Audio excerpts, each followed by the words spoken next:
Okay, welcome to Sarah meeting. It's great to see a nice crowd here this evening. Obviously a program that many people are interested in, which is good. It's we've got the expert with us tonight, the guy who actually has recruited youth into ham radio.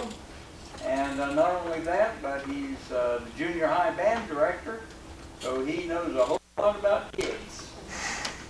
And so I was very excited when my friends up in White County told me they had him up there and told me what a good speaker he was. So I'd like to introduce Craig Bailey, K-4DLY, and he, I'll let you introduce Craig, since I know you're proud of him. And he is the band director at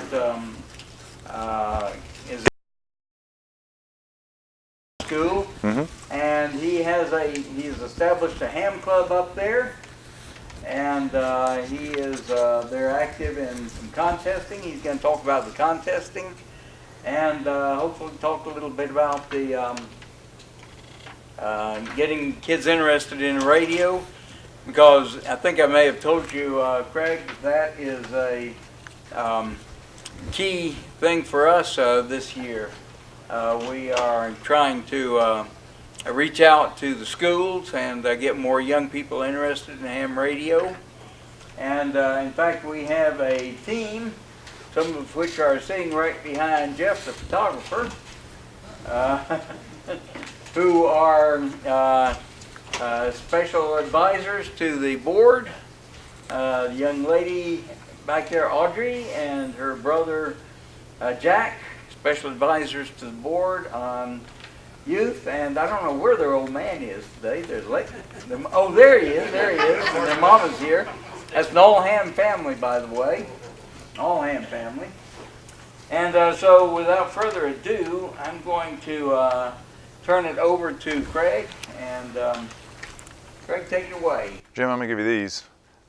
We were so busy trying to get the video working, I forgot I had a handout. For those of you who like to kind of follow along, you need a program to keep up. There's just a couple of things there that you can pass. I think there's about 15 of them, so spread them out as you will, pass them around. I'm glad Jim introduced me. Yeah, there's probably enough for every row to pass down. I'm glad Jim introduced me. I went off this morning and could not find my name tag. So if he hadn't introduced me, I wouldn't have known who I was. But thank you, Jim, for that, and I appreciate the invitation. I did bring my technical advisor with me.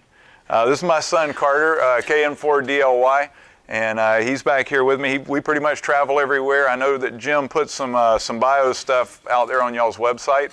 Carter and I have found something over the last few years that we connect on, and it's been a lot of fun. Followed this about 2 years now, so we're really new to the hobby, and I know that you put that info out there. I won't read all the stuff in the bio to you, but it's something I've been interested in my whole life and just never really was able to get myself pointed that direction. And so, we good? Unfortunately, this nice facility, the lights only go off or on. No problem. As long as the camera operator's good, I'm good. Light in the back of the room to see if that would be enough light. I don't think that's quite enough light. I may have to do something else next time. So as I was saying, everything in the hobby right now is new for us. I listen to people talking on the bands about how bad the sunspot cycle is, and I'm telling them all, it's great. It's the only thing I've ever known. And we're making contacts all over the place and having fun, just enjoying the hobby. So it's been a fast ride for us, and we've enjoyed what we've had the opportunity to do in the ham radio world so far. My big idea for tonight is to share with you a little bit about what we've been doing at Gainesville Middle School with our club, because we found that the school club roundup really drew some of our kids in and kind of drew them out of the woodwork. They wanted to be involved in a contest. Funny thing, kids like to compete. I think a lot of adults do too, but when we started talking about a competition, the ones who appealed to that part of their personalities started showing up, and they started coming around more and more. So I'm going to focus what I'm talking about tonight kind of on that, because it's a lot of you have contested before, maybe for many years, but School Club Roundup's a little bit different. We're putting people on the mic that may have never been on the radio before in some cases, like I did today. So I'm going to let Carter go ahead and get us rolling. So we just call it School Club Roundup. I found that great picture there of Hopalong Cassidy on that old radio, and I thought that had to go in the presentation, so we stuck it in there. Roll us one more, Carter. Here's a picture of us in our immaculate shack. That is the back door of my band room. And that's where we operate because that's the only way I can get a piece of coax out of the building right now. It runs right through that door underneath, and I'm having to run a little piece of 8X because it's the only thing that I can get to slide under the door. So we've got a section of 8X going out, and then I've got a full-size run going up onto the roof. And we'll talk antennas in a few minutes. But this was back in the fall. Those are the 7 operators that operated consistently for the 3 days that we were able to compete. And I know you're going to ask, so I'm going to tell you, the first name up there is Sochi. Sochi. And it is spelled correctly, with the exception of one thing. I forgot an L. There's an L that goes there. You would never get that. She was on the radio today, and she had to spell it phonetically for another operator at and she nailed it when they couldn't understand. She gave it to them phonetically and absolutely nailed it perfectly. I was so proud of her. So Sochi is the one with the glasses on that's sitting closest to you with her shoulder turned to you. Sarah is holding the mic. Clayton in the back corner. Joseph in the striped shirt. Eliam is kind of sitting down. She's sort of sitting down on the floor. And that's Marvin there who's running the log right there because I make them keep a paper log as well as our contest log. So it's just one of those things that we've done out of habit. Go ahead, Carter. So for those of you who are interested in stats, it is contest. This is just one of our rundowns there. We had a total of 97 contacts, which I thought was great because we 6:30, so we got about 2.5 hours, and then we operated the next 2 days for about an hour and 10 minutes each. So in that short amount of time, we had 97 contacts. You can sort of see the breakdown. For us, everything was phone. Everything was phone, and we had everything was on 40 and 20 because I'll tell you a little story in a few minutes about what we found out about our nice new school. We're only about 10 years old in our building, and we found out some really neat things when we started throwing some RF up in the air. Carter, give us another one. Thank you. So that breaks it down a little bit more for you. 24 states, we had a little bit of DX, that got them kind of excited. We got some other clubs, some other schools, multipliers and everything. 8,800 points was where we ended up. Go ahead, Carter. And all of these are in the handouts that I put out. They're just direct copies of the slides here. That was the breakdown for us. And I threw that up there because in a minute we'll talk about our antenna and sort of some of the challenges that we were facing. So if you want to kind of use your photographic memory and just take a snapshot of that, we'll talk about where our antenna was and what we found out about it in just a moment. So that was our cues by state, and we had a couple of European contacts in there as well. And these were the results. We ended up in 6th place, our first outing, right in here. One of the kids today was the first day of the spring/winter roundup. I'm not sure what you call it here in Georgia now. We're between polar vortexes and new high temperatures. It's whatever they want to call it. But one of them said, we want to be first this time. And I was thinking 153,000 points. We got a long haul to get there, but we're going to work on it. And so that was part of our big plan as we moved past the last contest. They said they wanted to get in the top 3. That was their big goal at the end of the last contest. I said, okay, so we're going to have to come up with a plan. So here's what I found out as we were moving along through the contest. First of all, they got on the mic. We started our club about 1.5 years ago, and one of the very first things that I found out that blew me away was they did not want to pick up a microphone and key it up. Even the most outgoing ones, as soon as you put the mic in front of them and it was time, they froze. They were very uncomfortable with that aspect of getting on the radio, which I would have never imagined. I had a little hint of, that it may not be their most favorite thing, because Carter would tell you, and I've used him as an example before, Carter is absolutely a digital guy. Everything digital. If you want to talk DMR, you want to talk D-Star, you want to talk about anything about a computer, that's his world. And I found out that a lot of my other kids, they live there too. And so when we start talking, they got a little uncomfortable when it's talking to somebody who's not their same age. They were very uncomfortable until we started contesting with the whole idea of speaking to somebody they didn't know and they had no background with and no relationship of any type, and they knew that who they were talking to was likely substantially older than them and far more experienced in this hobby. And it was very intimidating to them. So we struggled with that getting up to the contest, but as soon as we got them on a script, they started calling CQ.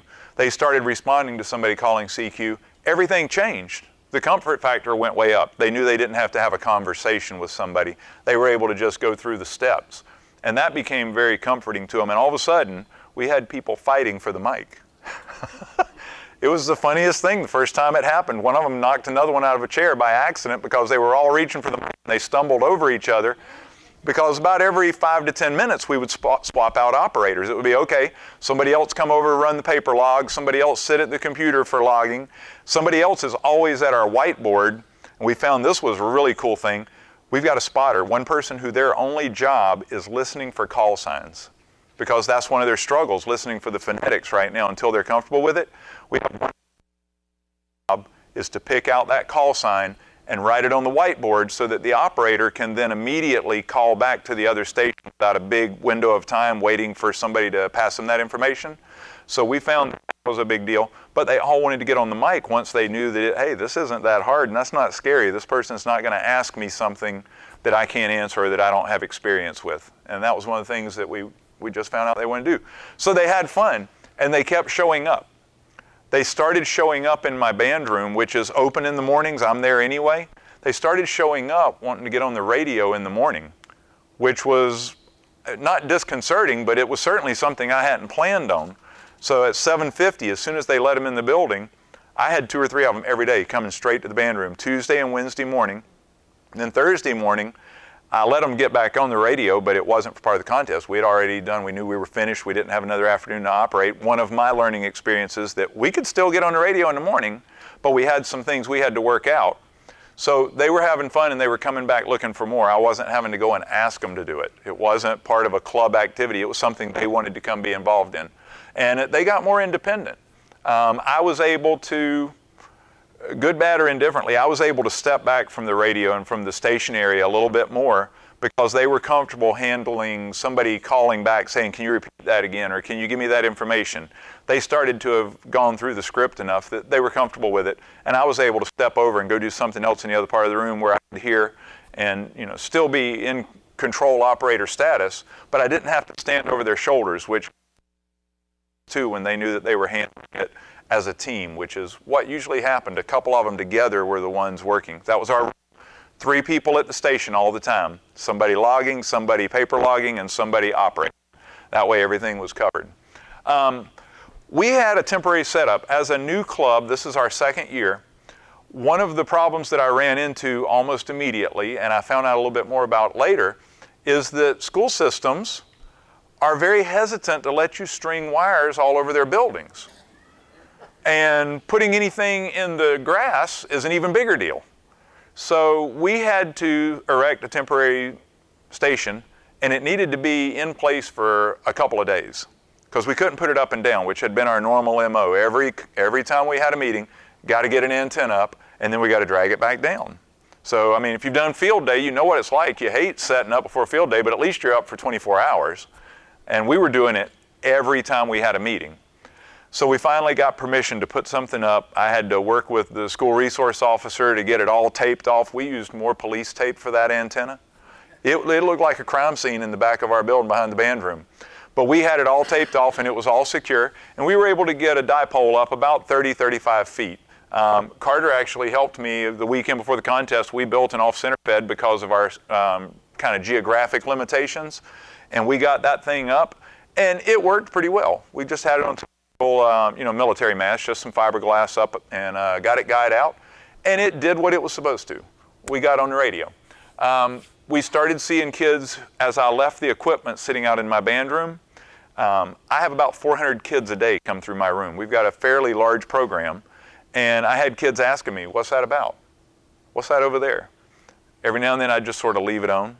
Our station up till just recently was an ICOM 730. So it had that real bright, what is that, an LCD type display? A what? There you go. I knew somebody would know. So it was real bright. And in the room, it really stands out over there in the corner. And that was about all the light there was, but people started noticing it. So I just left it on every day. Just some quiet advertising. And I'd have a few people ask. And we got a couple of kids who became more involved because of that. We only had, I think, 3 DX contacts on that first contest. One of them was in the morning. And I'll show you a picture in a few minutes. Kids sitting outside. They wanted to operate so bad. We rolled the cart with the radio outside so that they could operate, because I had students in my room playing instruments. That's sort of what we do in the band room, and it makes a lot of noise. So they were operating phone. We had to get outside. And so they're out there, and all of a sudden one of them came running towards me, and I thought, oh no. Antenna came down, something's happened. Party's over, and we're going to lose the whole club. And she came running to me, and she said, what do we do? What do we do? So we can barely understand this guy. And I said, well, what did they say? Switzerland. They kept saying Switzerland. And I said, then you need to answer them. And they were like, okay. And so they got that. And then a little bit later, we had a contact with a Mexican station. And that was a really big deal because our school serves about 75% Latino population. And that was just amazing to them that they were hearing somebody. And as they talked to him, they had a little bit more of a conversation when they found out that one of the kids was from near where the station was operating. When I say near, we're talking 100 miles away. But to them, I mean, it might as well have been next door. So that was really cool, and they were able to speak for just a minute in their native language, which all of a sudden some things started connecting. And that's really what education's all about. How do we connect things so that we can learn on our own? My goal for any of my students is that one day, just like our kids, we get them out and they go do their own thing and they can take care of themselves and they can teach themselves. And so they started putting some of the pieces together, which I think is really important. And with what Jim was talking about earlier, I know that you guys have had the great fortune, or not so much so, of having someone leave a great amount of equipment to you that you guys were able to have your club direct towards some specific goals that you have regarding youth operation. And while we never want to hear of somebody becoming a silent key, they were fortunate enough to be in a position to leave you guys to do something very memorable. And so how do you get the kids involved? The connection's the answer. How do you get them to connect to something? It's the same reason any of us choose where we spend our time and effort. There's something there we connect with. So I think we come back in a little while and we talk about some questions you might have. I think we need to explore that. How do you connect? How do you make a connection with them in whatever way possible? Phonetics got better as we went along. Obviously, I told you today we had one of the students, the phonetic, it's just practice. It's like anything. The more you do it, the easier it gets, the less intimidating it gets. And we've worked on that. And QSO cards started showing up. That was the other thing. Some stuff started showing up in the mail. I said, your mail. And they were like, what? Opened it up, started finding all these cards from stations all around. They were like, they sent it to us? I said, yeah, it's for y'all. That connection started to happen. Mail from somebody they had on the radio. So some really neat connections there. So I told you there were some really cool, good things that happened. We ran into some challenges. Go ahead, Carter. Oh, I wanted you to hear this first. I totally forgot I put this in here. I remember I told you we were operating outside. This was the morning, and this just so happened to be right before the contact from Switzerland. Sarah, one of our young ladies, Carter, there's a embedded video in there if you click down at the bottom. Somewhere. Here it goes. Georgia. And what is your signal for a new state? Over. You're also 5-9 in the state of Indiana. We're in the northwest Indiana, near the city of Chicago, just over the Indiana line. 959 signal today. Repeat your call sign, please. N for GCS. November 4 Golf Charlie Sierra. November 4, Golf Charlie Sierra. Okay, thanks very much. Appreciate your contact. Good luck today. 89 R1, Memphis, Indiana, 73. 73. Okay, go ahead, Carter. Here's it. And then she went right back to it. Sarah, until that day, had only been on the actual HF radio once before. She'd operated that night before. That was on Tuesday morning. So you can see kind of, there was I'm pretty sure my Didn't sound that good. I don't know if you can remember yours, but I was nervous Nelly. I didn't know if I was going to say something wrong. I was worried that what I said wrong, somebody was going to get on to me about. You know, all those big unknowns. She was just going right on about business there. Go ahead and give us the next slide, Carter. So that was one of the good things there that I thought was really neat. So think back with me now. We're talking about back in November right now on this slide. We just finished up the contest. The kids had said, we want to be top 3 next time after we had our kind of debriefing after we got results back. And so we started thinking, well, what do we have to do next time to make it better? As a musician, I'm always thinking that way. I just gave a performance. Okay, what's next? Because I'm probably going to have to perform that piece again somewhere. What needs to be fixed? So, antenna set up. You remember that picture I showed you of where all of our state cues were? We were really directional north to south. We were getting a lot of Indiana, Illinois, Michigan, areas like that. We were solid all the way up through north of us, and that was just happened to be because of the way we were set up. We were also pretty low, and in a minute I'll show you a picture. We were blocked to the east. So getting out to Europe for us, we just weren't going to get there. We had this big metal building in the way, and I'll show you a picture in just a minute. I told you we had learned some things about our building. Apparently, all around our building, the intercom system, some of those lines, some of those wires going to them resonated really nicely on some of the frequencies we were operating on. So I started having some friends of mine. I've been at Gainesville Middle School for 19 years now, so I know who most of the people are in the building, and they know me. And I had a couple of them come to me and say, why does it sound like there's a McDonald's order line going on in my intercom system? I said, well, first of all, thank you for letting me know. And then I told them what we were doing, and they were like, oh, I got it. And so we talked about what do we need to do to accommodate that. So we started finding, after a little testing, there's some 40-meter issues that we've got there, which was a little disappointing because 40-meter, especially for us with a lower station, that's kind of bread and butter for us with that type of antenna and where we're located. So we did a little work, and then what we had to figure out basically was timing. We just realized that we need to not be on voice anytime that there's actual instruction going on in the rooms, because it's going to have some kind of an impact on them, especially 40. We found that there was a little bit of issue on 80, but only in one corner of the building, and 20-meter was almost completely clear. We got no reports on 20. So we know that we're good on 20. 40 is just a little bit of an issue. More radio time. I got to figure out how to get them in and get them on the radio a little more because they want them to score more points. The only way to do that is get on the radio. I got a question. Sure. Would they let y'all put toroids on the wires going to the intercom? We could if we could get to them.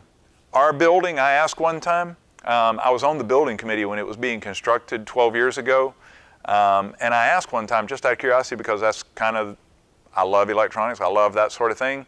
I made a stupid ask of the guy that was the engineer. I said, how many miles of wire is going to be in this building? Because we were wired for everything under the sun. We were a brand new school, so I mean, we had it all. And he told me the number, and if I'm remembering correctly, it was in excess of 5,000 miles of wire. I find that still hard to believe, but we're in a building that holds 2,000 kids, multiple floors, multiple wings. Who am I to say no, but that was the number that he threw out, and it blew my mind. So could we get to all of them and resolve them all? Never. So what do? As good operators, we just find the time that we have the least impact on other users of the building. I think we're called on to do that anyway, just through our personal code as licensed operators, cause the least amount of interference possible. So we've got to figure out when to operate, and I'll tell you what we did about that in just a minute. The other thing that we found was that we were really low scoring in terms of making contacts with other schools and clubs, which are big multipliers. And so we had a lot of regular contacts to individuals, but not as many as we needed to schools and clubs. And when we started looking at some of the other scores, there was a lot of those real high scores. They were nailing every other school and every other club out there. They were just maximizing those. So we started in January learning how to use some of the spotting sites. Let's go find where the other people are. We can sit and call all day, but if they don't come to us, we're not going to get those big points. So we started learning how to use the spotting sites, DX Summit, things like that. And today, we were looking, after we called CQ for 30, 45 minutes and it got a little quiet, we started looking for the other schools. And lo and behold, there they were on all the spotting sites, people posting them up. And we started running over there and getting in line and making contacts with them. And that was really beneficial to us. The other thing was we needed to add some digital modes. We had nothing. I've had a set of personal goals like you probably do, and I've been working through those. I'm happy to say that as part of my goal for my club having full access, I felt like I was limiting my students by only having my general license.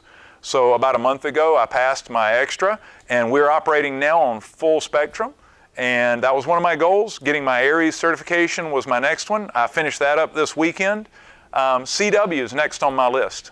I'm really interested in CW, but I'm going to need some time to work on that. So that's going to be the next thing. I'm hoping that I'm in a position to help on CW as we move into the next contest. But the digital modes, and specifically FT8, love it or hate it, it's an easy mode for the students to pick up. They understand it. So we needed to add digital modes. We were losing points there. We were giving away points that we could have had. So we've got to do that. And we've worked on those things all the way along for the last 2 months trying to get that stuff ready to go. Go ahead, Carter. Thank you. So I told you I'd show you some things. Remember that door that I was telling you we were bringing the feed line out of? That's that door right there. This is my band room area.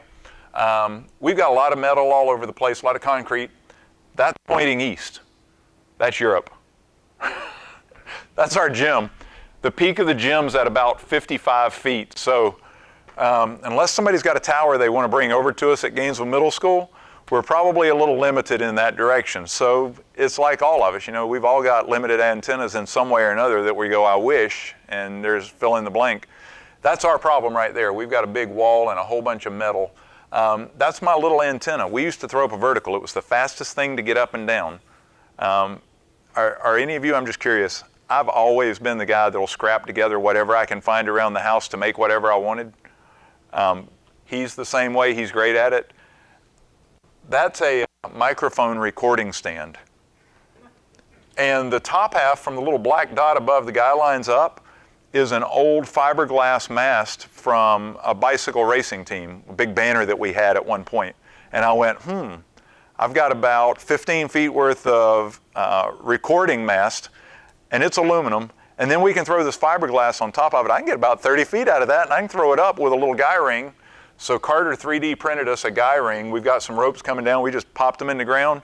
I've got a handful of radials on a little clip system that we do. Go ahead, Carter. And Carter had printed us up that 3D box over there on the right. That's just a 3D print. And you can see the radials are going off on one side, the driven elements on the other side. We just screw it together, throw it out there in the yard, and we had our vertical, and it was a usable antenna. It worked. But we had to put it up and take it down every meeting. So that was one of our issues, and that's the shot looking out the band room door. You can see the antenna right there. That's pretty much what we were working with, except for those couple of days we had the dipole up. Go ahead, Carter. And this is just a picture of that same sort of shot there. You can see our old, that's my old ICOM 730 that they were living off of for almost 2 years. That was our station radio, and we were outside. You can see our crime scene behind us there.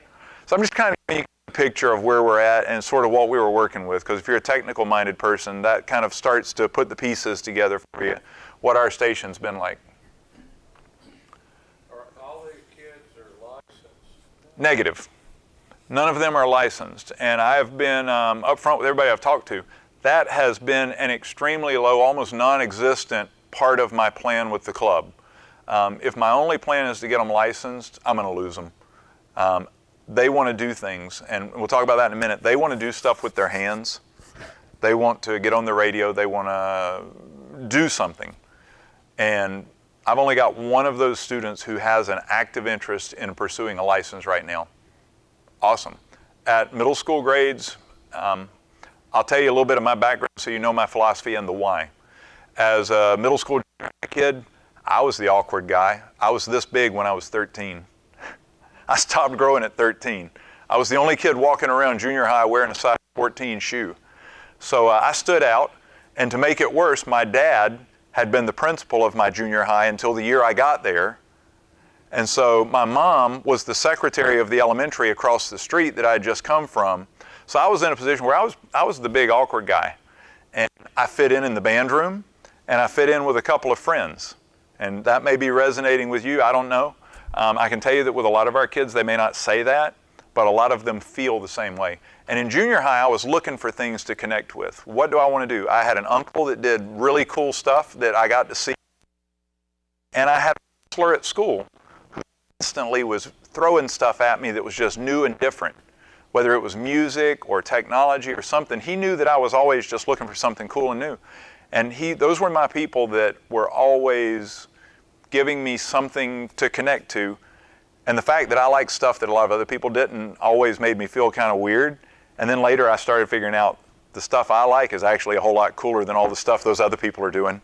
And it's the stuff I'm going to be able to do forever. So getting them licensed is not there. That's not on the top of my list. What I want to do is I want them to be exposed to it. I want them to walk away and graduate from high school and, like most of us do, get a job, go do school, whatever.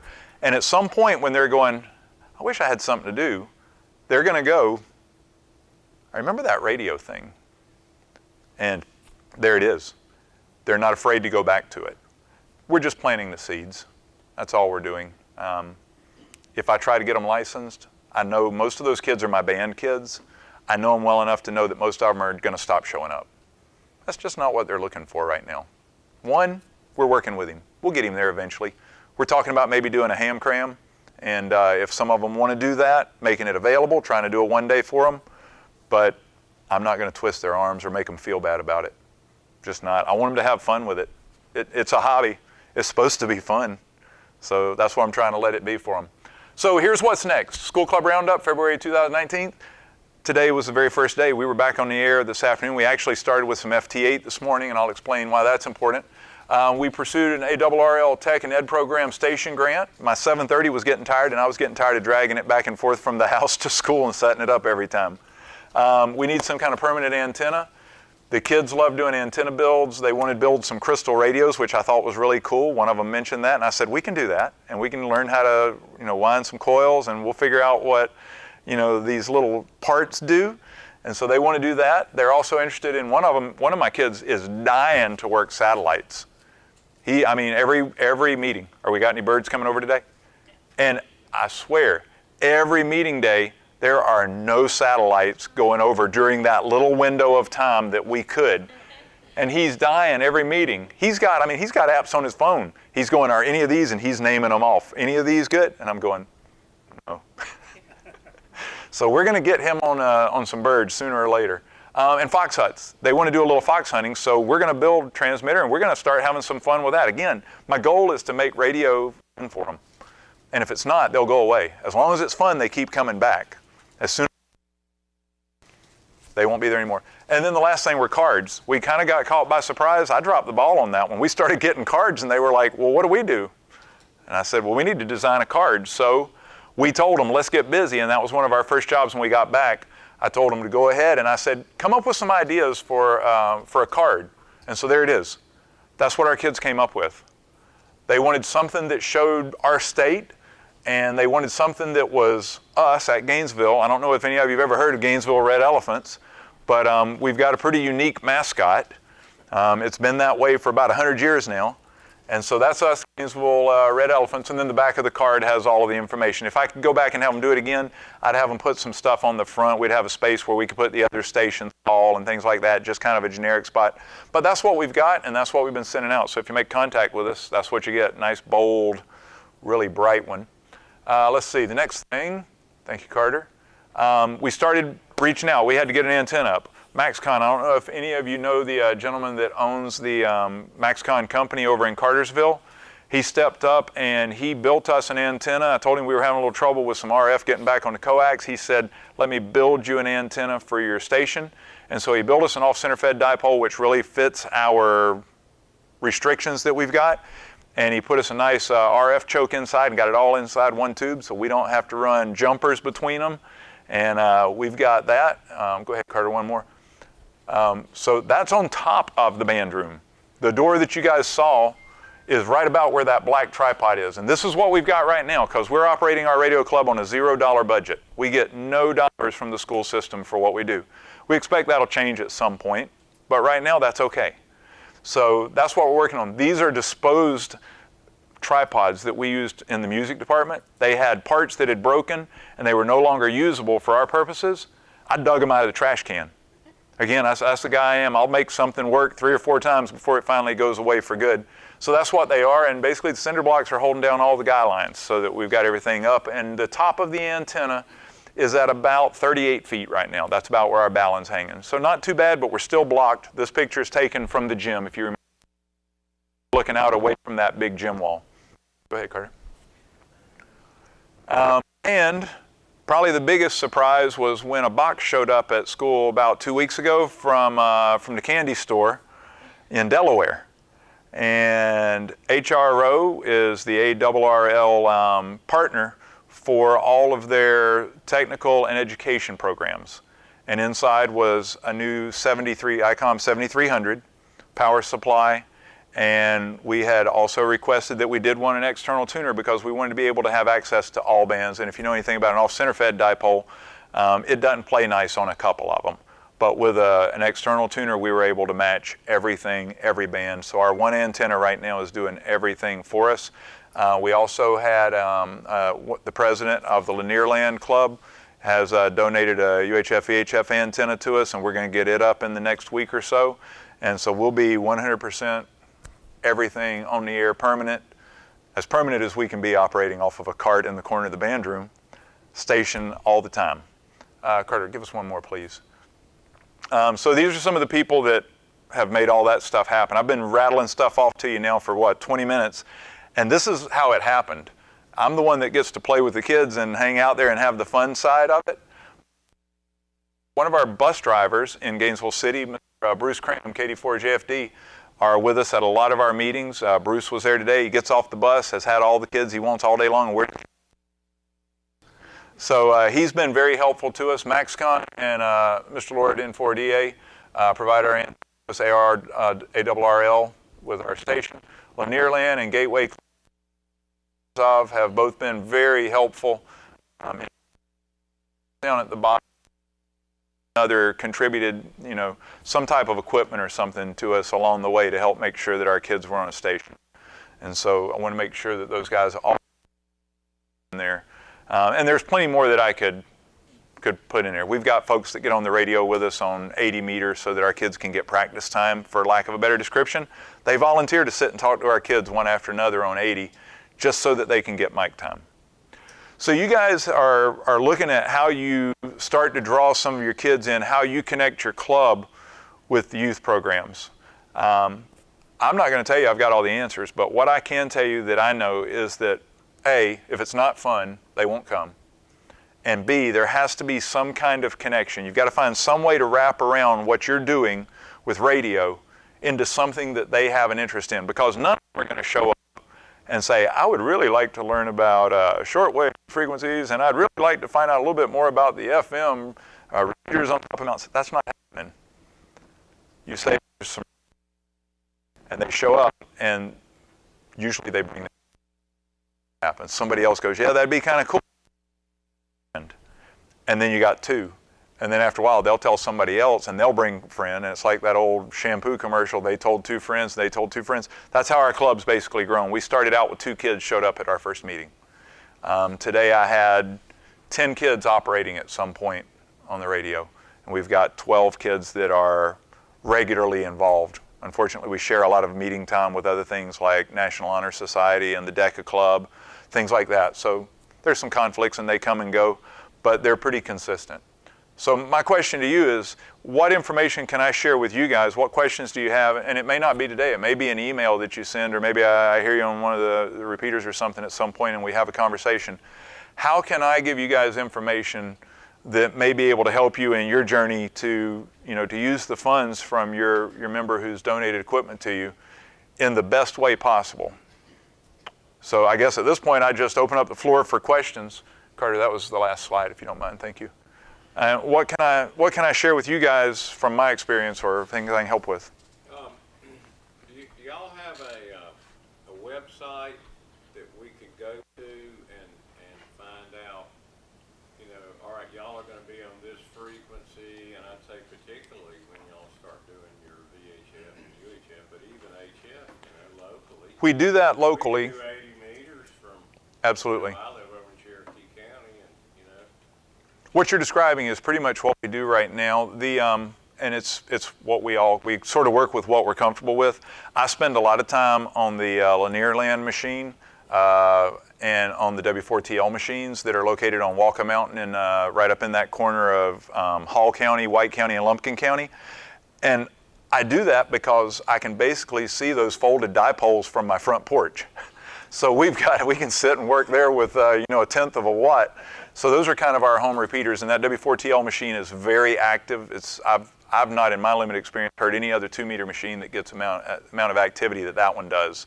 So we do go on there, and if we're going to get on HF, I'll go on those 2 machines and just say, if anybody's available and you want to talk with some of the kids, and I'll let them know. It's not going to be, a typical rag chew.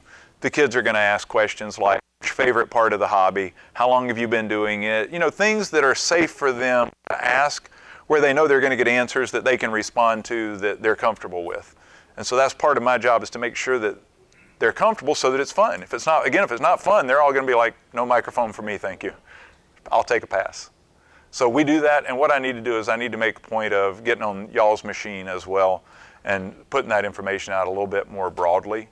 I get in a hurry sometimes when I've got 10 kids sitting around me and they're all antsy to get going. Sometimes I move a little faster and I miss some things like that. And so I need to be better about putting that information out a little further. As far as the website goes, our only real presence right now is on QRZ. We do keep that page, the bio page and everything there, pretty up to date. There's pictures, things like that, and some basic information, but I don't put anything out there because there's not a way to push that to people that would be a target audience. Getting on the FM machines is probably the fastest way. Yeah, we were involved, I don't know, 10, 12 years ago, and we found out a few things that same as you have found out. First thing, middle school is where you want to be. High school, wheels, girls, and stuff like that, and they're not paying much attention. But we started in Otwell Middle School, and Kenwood was good enough to donate a radio. And the club at that time was the Aries Club. We said, we'll put an antenna on the roof. They said, oh, you can't do that. So their gang came and put their maintenance people, put the antenna on the roof. And the PTA paid for it. So that's not an entirely uncommon scenario, which you've just described. It was a good setup. And the fella that was the ham, that was the teacher, it started a club and things were going. Well, this went on for about a year, or maybe even longer, I don't remember. And he retired. And that essentially ended. I don't even know where the radio ended up today. It's still there. I actually had a conversation about that club with somebody not too long ago. Former band director at Otwell Middle School is a very close friend of mine. The former music director at North Forsyth High School is also a close friend of mine. Carter and his son raced bicycles together, and I coached in that league, and so we've had constant contact. He's actually the technology director, one of the technology directors in Forsyth County Schools now, and so there's some connections there, and that conversation came up. My understanding is the station is still there. Well, we had another one started at Little Mill. In fact, I gave Kenwood radio at Little Mill, and we had 2 hams that were teachers. Well, you just hit on something that's important, and that I've had this conversation with a couple of other people about over the last 6 months or so. People have the means and the time available to start a program or to invest in a program that's already kind of there. And what they found is that the biggest roadblock that they're running into in a school situation is most schools, with the litigious situations that we have in our world right now, from the outside, unless they're working in conjunction with a teacher, with a staff member. And I think we can all understand the background and the whys there. There are ways to the particular parameters, but you've got to have background checks, you've got to have gone through all the steps, the paperwork has to be done. And the reason that they do that is kind of what you described. Their fear is that a layperson is going to come into the building, start a program, they're going to get busy, they're going to leave, and then what do they have? Who's there still that has a level of accountability to maintain that program? And so in most cases, that's the bottom line. So that's the biggest stumbling block that I keep hearing as I hear of people who have been involved in programs with schools so far. So my question to you is, I guess, who do you know that teaches at a school? There's a lot of teachers around, so you're the teacher, right? No. Heavens no. I had a question. At a lot of places that there were no fee. Was that because you didn't? Particular map was any contact we had, whether it was an individual, a school, or a club, which are the three categories in the school club roundup. Anybody that we had contact with was on that map. So partly, I mean, you guys that have worked enough, you know some of those states are hard to work anyway. They take a long time to find them just because they're a lower number of operators. And then we were only operating a small window of time, so we really were up, kind of against a tough game there. But some of it was the antenna. We know that we were not getting out very well to the northwest. Basically nothing. I tested that antenna multiple times, calling for people for antenna checks. Most of the time you tell them you're at a school and you're making a call, most people will jump back in because they want to talk to the school. It's kind of rare, just to, hey, I'll help you out. I couldn't get anything up in that corner of the world. There was nothing getting out up there. And it could have just been propagation. It could have been that day, whatever. But we know that we were limited in that direction. Our new antenna is functioning, our new station, everything about it is working fantastically. Today we are at, when we left, I think 1,700 points today in about 2 hours of operating. FT8, which we do in the morning when we can't be on the voice side because they don't like the McDonald's orders coming through their intercom. So FT8 doesn't seem to bother them for some reason. I don't know why we're getting that much, duty cycle and they're not getting anything, but it's working. Nobody's complaining. So we're working FT8 in the morning and we're working phone in the afternoon when everybody's out of their rooms. Other questions? And I know everybody's not going to have one right now, but as you're thinking about things, obviously you guys can funnel stuff to me. I'm glad to help in any way possible. If there's somebody I need to be in touch with, if you guys have contacts in a school or something, and they're just, they're hesitant to start a club, that's tough. Starting another responsibility. My wife teaches elementary. Oh my gosh, I've got one of the best jobs in the building. My kids all want to come to my room every day. I can't imagine teaching math. Oh my gosh. What do you do in math every day? What do you guys do in math? I mean, everybody's just kind of checking out. They don't want to be there. I guess where we missed the boat was we didn't go to the music department. Like I say, I got the best job in the building. My kids want to come where I am. They like being with us, for the most part. Unless they're having a bad day, they're happy to be there. They're happy to do what we're doing. So I'm pretty lucky that way. But taking on another responsibility is a big call for a teacher, especially teaching an academic class. Okay, well, thank you very much. Absolutely. Thank you guys for having us over.